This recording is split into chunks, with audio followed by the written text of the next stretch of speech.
अगले वीडियो में हम सेल के बारे में पढ़ा चुके हैं और पार्ट्स ऑफ सेल भी पढ़ा रहे हैं। मैं उसी में सेल मेम्ब्रेन और सेल वॉल भी पढ़ा चुकी हूँ। अब इस वीडियो में हम पढ़ाने वाले हैं माइटोकॉन्ड्रिया। माइटोकॉन्ड्रिया क्या होता है, इसकी खोज किसने की, इसका कार्य क्या है, ये हमारे शरीर के लिए किस लिए उपयोगी है, सब बताएंगे। अब ध्यान से देखिए, सबसे पहले हम बताने वाले हैं माइटोकॉन्ड्रिया की परिभाषा। कई लोग हैं छोटे छोटे पढ़ लेते हैं लेकिन उसकी परिभाषा नहीं बना पाते हैं। हम उसी में से परिभाषा बना के ले आए हैं, और लेकिन कई लोग बना लेते हैं, वो अपने तरीके से पढ़ते हैं। अब देखिए, हम बता रहे हैं परिभाषा। परिभाषा देखिए आप, माइटोकॉन्ड्रिया कोशिका का एक अंग है, ये तो है ही। इसमें कोशिका इसके ये कोशिका में ऊर्जा का निर्माण करता है। माइटोकॉन्ड्रिया कोशिका में क्या करता है, ऊर्जा का निर्माण करता है, और जिसे एटीपी के रूप में संग्रहित करता है। जिसे एटीपी के रूप में संग्रहित करता है, कर लिया जाता है। इसे कोशिका का पावर हाउस भी कहते हैं, पावर हाउस ऑफ सेल भी कहते हैं, कोशिका का पावर हाउस भी कहते हैं, और इसका हिंदी में सूत्रकड़ी का नाम है। आगे हम बताने वाले हैं। अब देखिए, इसके खोज कौन किए हैं। इसके खोज किए अल्टमैन नामक वैज्ञानिक ने, और नाम रखे हैं। अब देखिए, अब हम बताने वाले हैं कोशिका की खोज किसने की। अल्टमैन नामक वैज्ञानिक ने किए थे। नाम रखे किसने, बेरना ने। किसने रखे, बेरना ने।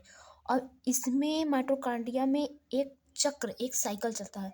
हमारे शरीर से हीमोग्लोबिन लेके कोशिका तक पहुंचाने के बाद उसमें एक चक्र चलता है, एक साइकिल चलती है, जिसे हम क्रेब्स चक्र कहते हैं। क्या कहते हैं, क्रेब्स चक्र कहते हैं, जिसे हम क्या कहते हैं, क्रेब्स चक्र कहते हैं। और इसकी खोज किसने की थी, क्रेब्स नामक वैज्ञानिक ने की थी, इसीलिए इनका नाम क्रेब्स चक्र रखा गया है।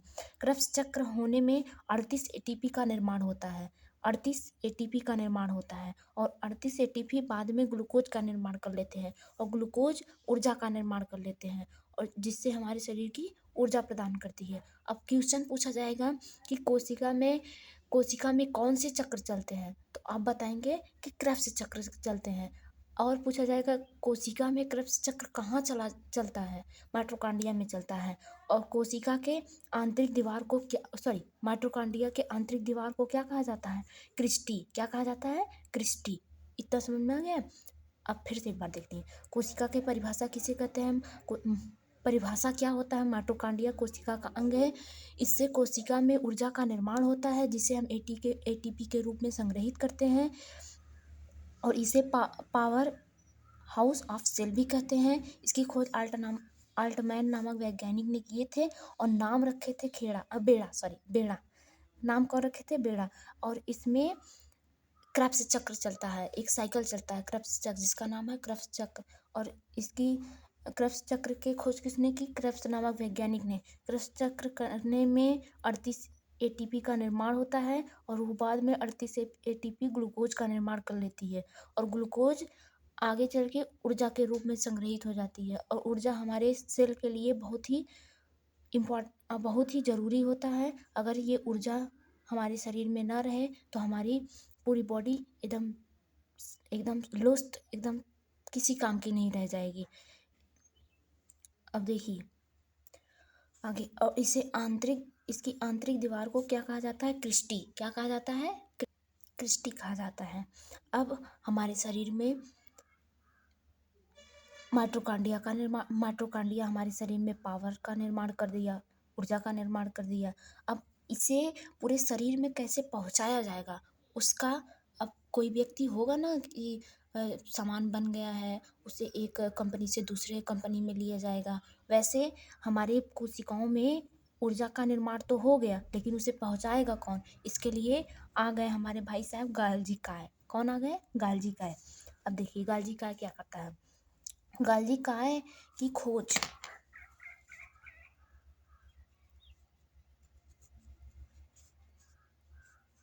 खोज किसने की, कैमिलो गाल्जी ने।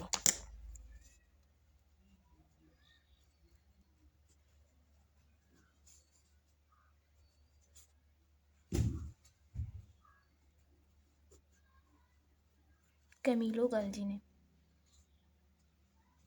ये इटली के वैज्ञानिक थे। ये इटली की वैज्ञानिक है। इसका कार्य है, गालिका के कार्य है शरीर में परिवहन करना, शरीर में परिवहन, कार्य है परिवहन।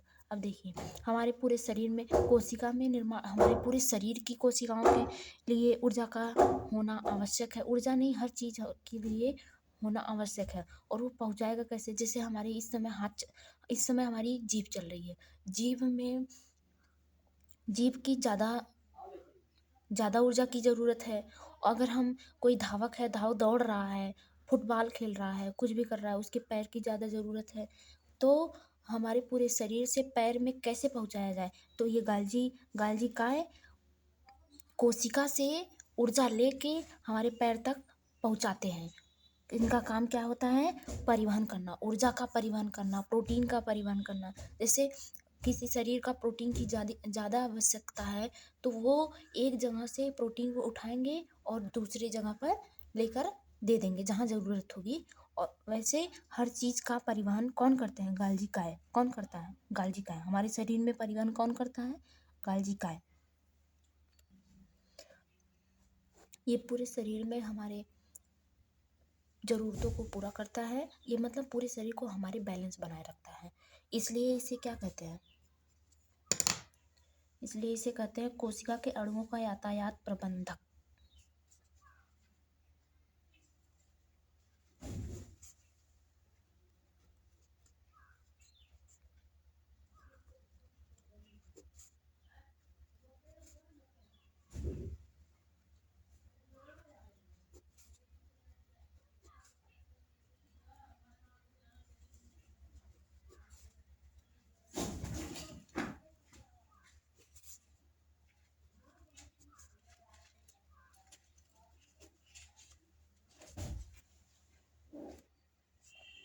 देखिए अब तक हम पढ़ा चुके हैं माइटोकॉन्ड्रिया और गाल्जी काय। अब हम पढ़ाएंगे राजधानी।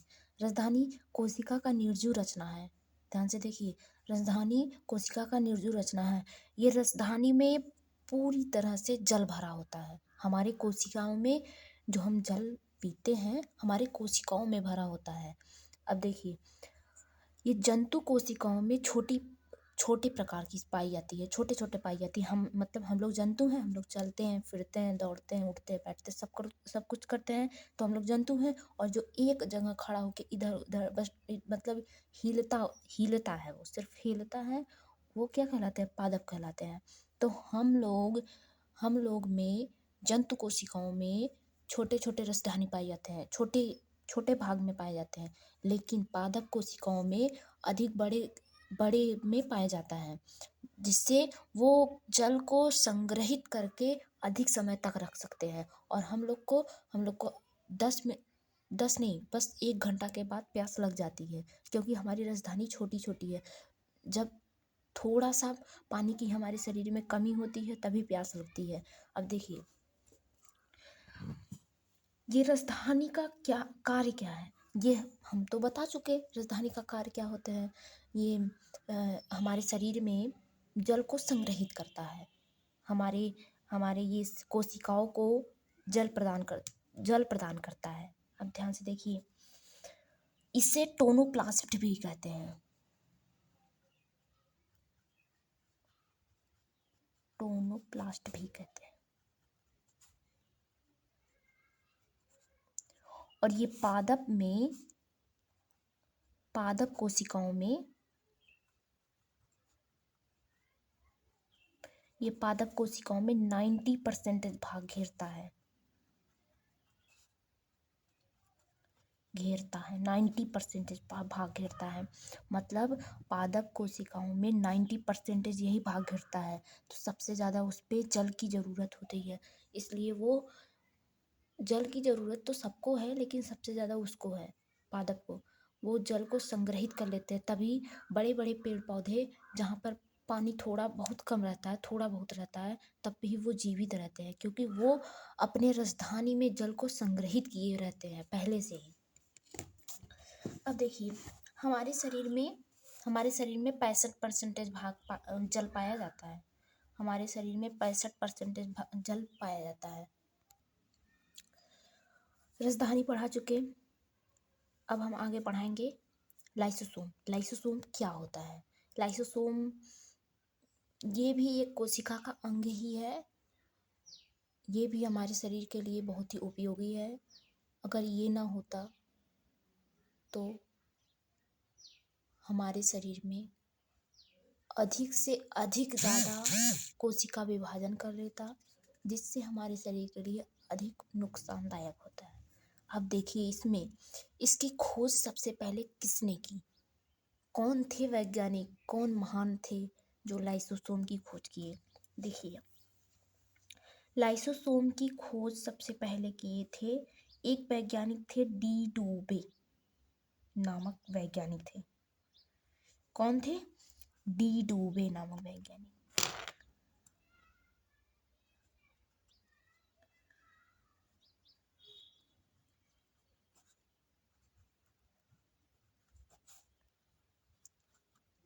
डी डूबे नामक वैज्ञानिक। और इसकी रचना कैसी है, दिखने में कैसे लगती है, इसका रचना कैसा है? इसका रचना है एक सूक्ष्म गोल इकहरी झिल्ली से घिरी थैली जैसी इसकी रचना है। इकहरी झिल्ली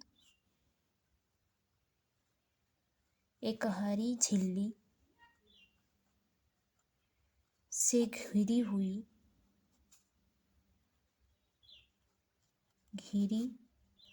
हुई गोल संरचना है। क्या है? गोल संरचना है। इसकी खोज किए थे डी डुबे नामक वैज्ञानिक ने। और इसकी रचना है, मतलब इसका रचना कैसा है, एक दिखने में कैसी लगती? इकहरी झिल्ली से घिरी हुई गोल जैसी दिखती, गोलाके आकार की दिखती है। और इसका कार्य है ये जैसे अन्य अपशिष्ट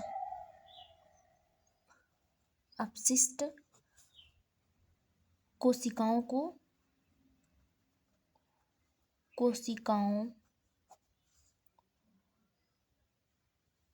तथा एंजाइमों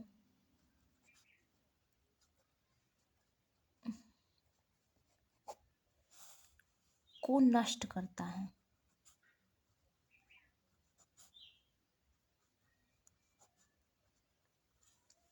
तभी तो इसीलिए कहा गया इसे क्या कहा गया? आत्मघाती थैली। इसलिए मतलब वो देखिए, हम बता रहे हैं ये कोशिका है और लाइसोसोम यहाँ है। इसके बगल में ये कोशिकाएं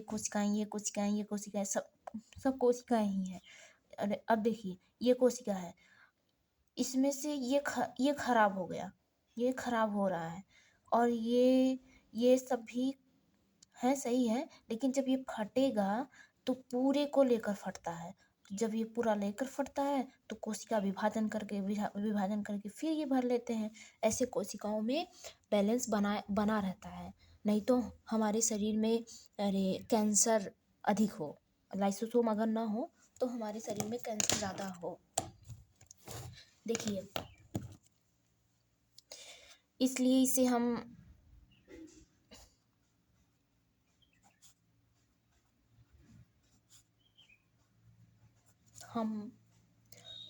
लोग क्या कहते हैं? इसे आत्मघाती थैली।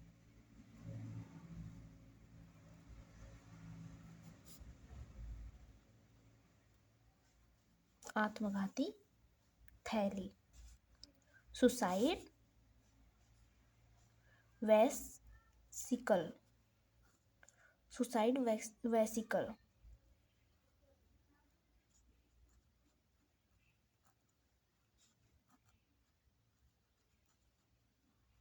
ओके,